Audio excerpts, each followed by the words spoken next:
what exactly is a spiritual awakening? What are the phases of it? And there are a lot of different answers to that question. Usually the beginning of the spiritual awakening is the awakening of the gifts that you have innately within you. So for me, I experienced bits of spiritual awakening my entire life, but it wasn't until I had a near-death experience while giving birth to my daughter, healing from that really kicked up my spiritual awakening, because it gave me opportunity to dig into my own healing, my own ability to heal myself. And that's what I think spiritual awakening really is. I think that we are given from the universe bits and pieces of our authentic gifts and our authentic voice. And some people think that those modalities are our spiritual awakening. That becoming, a yoga teacher, that's your awakening.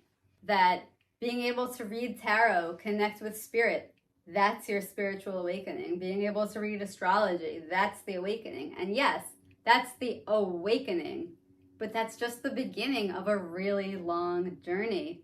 So spiritual awakening, yes, gets triggered by either a near-death experience, a very emotional experience, an experience that actually comes to you from the unlimited.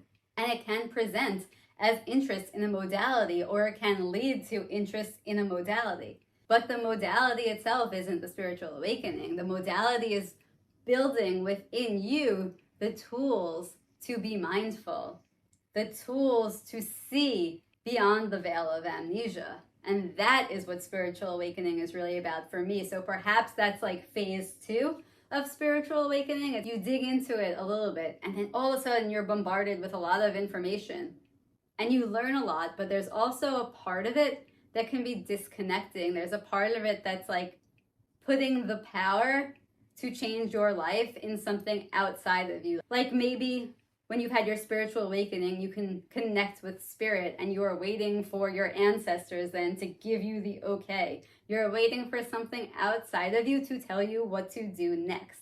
And that's why I consider it to be like part 1 of the awakening process, because that part is really just about fine-tuning these modalities and tools. It's about learning them deeply and embodying them. But phase 2 of spiritual awakening for me has been putting those tools into action within my own life. And it's doing the shadow work. It's looking at your shadows, but having the tools to take accountability for how you recreate them in your life. You can blame trauma. You can blame a pattern. You can be in victimhood. And all of that is very real.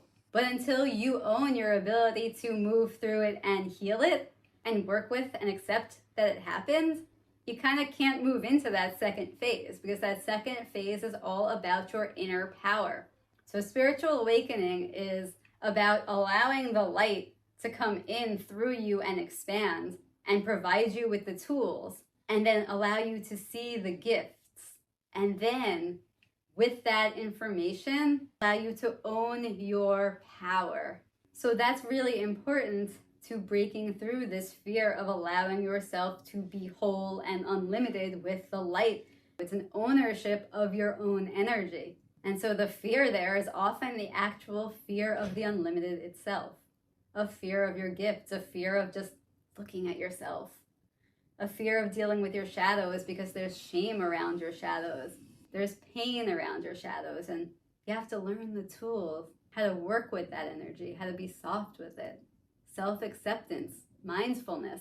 And it's sort of a combination of allowing the light in and allowing its expansion out.